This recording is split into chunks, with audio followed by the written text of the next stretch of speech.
Okay. How's this?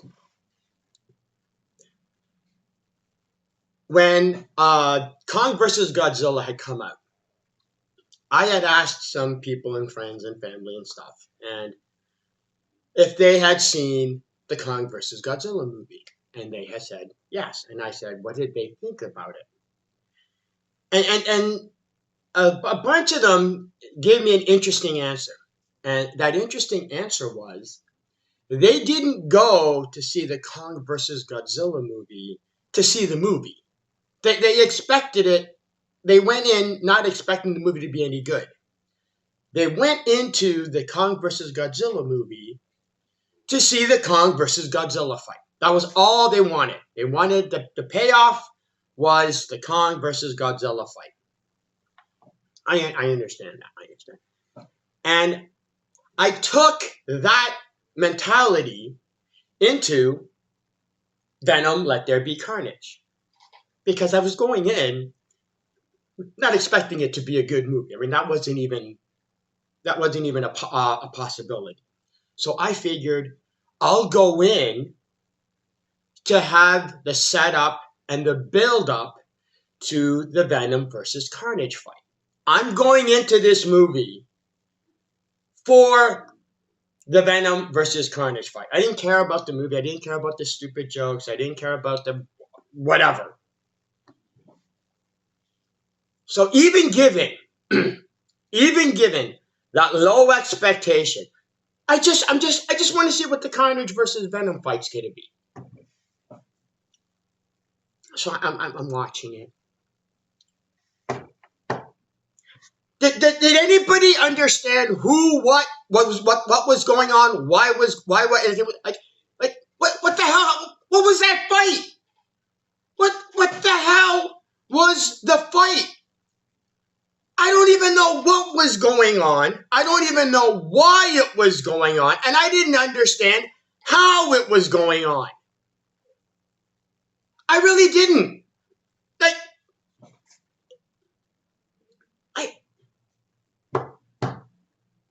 It starts off.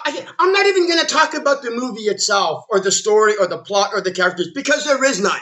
There is none. It's not even why anybody went to go see the movie. Let's be honest. Nobody went to see Venom Let There Be Carnage to go, ooh, I wonder if it's going to have a great story. That wasn't even there. That wasn't there. The whole reason the majority of us went to go see this movie was we wanted to see Venom versus Carnage. Okay? Let's get that clear here. Okay? Because if you went into this movie thinking it was going to be a good movie, you're an idiot.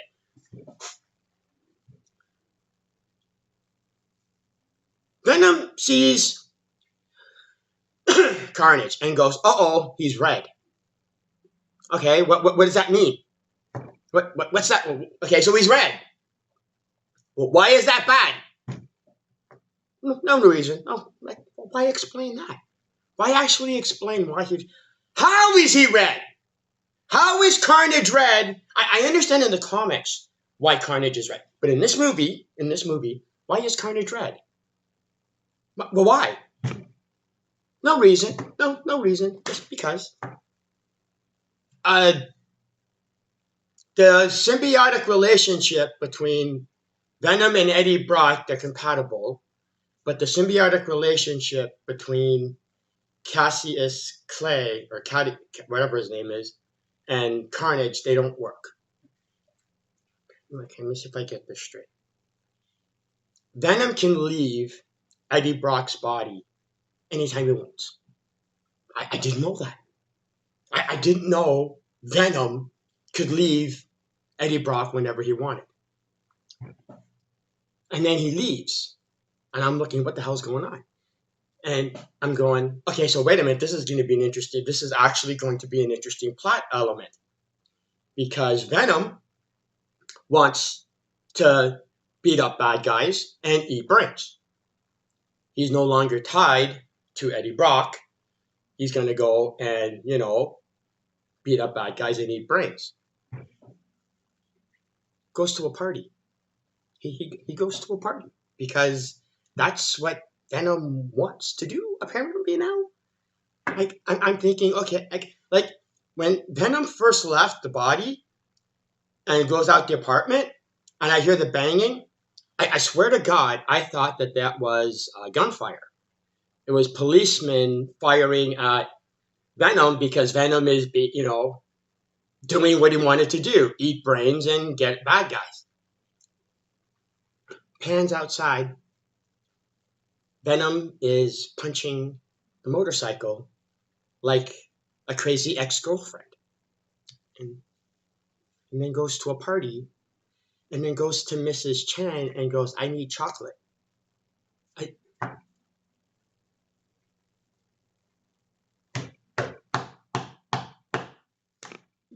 uh, uh, then we have Cletus, right? As a kid, goes to whatever that reform school is, right? And just happens to be befriended by his version of Katie from Shang-Chi, and then, but instead of her singing a song to distract the bullies, she uses her voice to use a sonic scream, a sonic scream, right? So I mean, it's such a superhero movie. Of course, she has a sonic scream, and that's I guess foster homes in this universe. Random children have random superpowers, and apparently that's okay. Like when she exhibited, as a kid, she exhibited these sonic powers and was still allowed to stay at this school and not be, taken, experimented on, or whatever. No, come on. How she got to stay? A little girl with superhuman powers, okay, got to stay in a foster home, so that way her and Cassidy could grow up together and fall in love. Because thank God, she has sonic powers, right? Because it kind of occasionally, sometimes, whenever the movie needs it to actually be of any effect, comes into play. Whenever the movie needs it to, mind you, of course. Oh, and then we have the sound. The sound, because Venom and Carnage. They don't like sound and fire. They don't like sound unless the movie doesn't want them to, because Carnage breaks out of the prison, and there's like he breaks out of this the room, and there's all the cops or the guards, and they're firing their guns at him, and the guns aren't really doing any good. And it's like, oh yeah, I understand. The gunfire, the gunshots, they're loud. Doesn't matter. Why would the gunshots causing incredibly loud sound, and there's like a dozen of them shooting at him? Oh, that sound doesn't affect Carnage. No, that sound, those loud sounds don't affect Carnage because the movie doesn't want those loud sounds to affect Carnage. Well, only when the movie needs the sounds to affect Carnage and Venom will the sounds affect Carnage and Venom. Remember? Okay, so.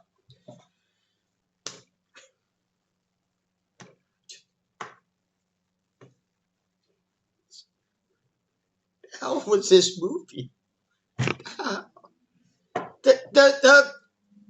The doctor was more effective in that final fight scene than anything Venom did, and didn't even have any long-lasting effects.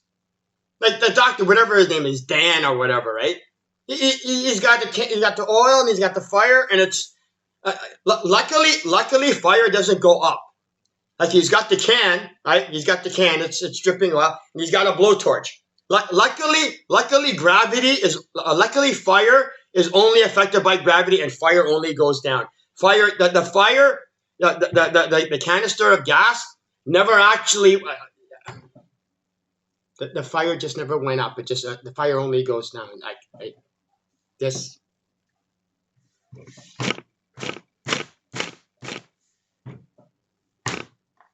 That's this movie. That's the logic of comic book movies now. You can take a canister of gas, pour it, attach a flamethrower to it, and the fire only goes down. Fire doesn't go up. because fire is affected only by gravity. Just I'm looking at that scene and I'm going, what the hell are you doing? And the worst part is that was the most effective tactic against Venom or Carnage. And even then, it doesn't even do any long-lasting damage. What was the point?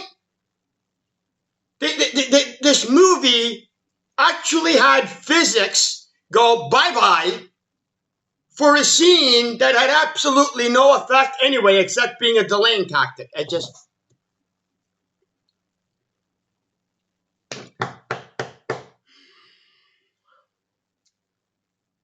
Yay, movie!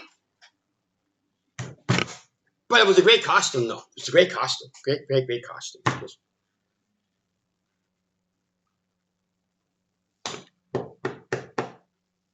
Yeah, this was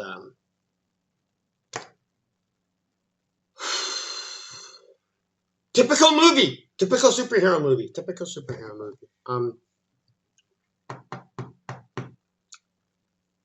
The jokes were funny. Why Venom was coming. Whatever. Yeah. And then we get the fight between, Carnage and Venom. I'm assuming it was a fight because I saw a lot of things happening, a lot of cuts, moving, throwing things, spells falling. I'm assuming there was a fight. I didn't really get to enjoy it or be able to follow it or know what the hell was going on or know when what. But again, no. There was a fight. There was a fight. Like you saw the fight, right? You saw the fight. I couldn't follow any of it. I didn't know who was winning or who was losing or why one side was winning and why one side was losing. What was hurting and what wouldn't hurt, and what would hurt one time wouldn't hurt another time, and what would hurt one time wouldn't hurt another time. But again, like what? Why would you want consistency in a fight scene? Like, why would you want rules of how things work? Because that's just crazy talk. I mean, come on. But the reason Cletus got to be Carnage is because Cletus bit Venom, got a little bit of him, and then that little bit became this huge, humongous thing. How does that work? How does that work? Please, come on. Why are you asking these dumbass questions? Because I mean, if this little thing, a bite, can become this huge symbiotic creature, why couldn't it just keep going? Why couldn't it just be a 50-foot creature? I mean,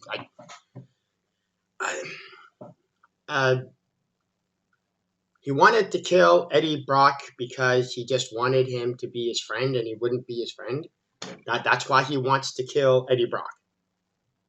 I guess. Sure, why not? I mean, it makes about as much sense as anything else in this movie. But then we get the post-credit scene. The post-credit scene.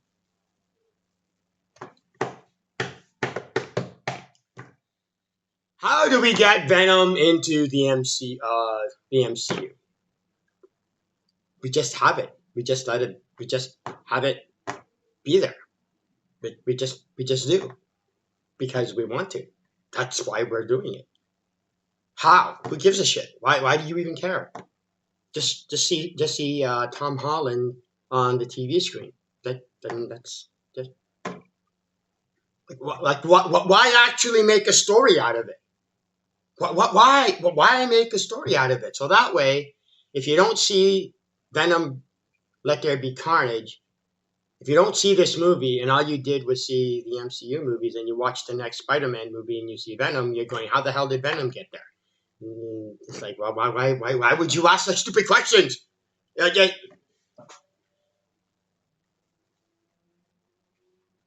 Yes.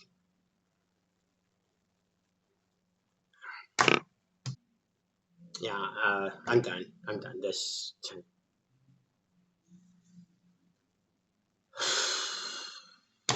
I'm out of here. See ya.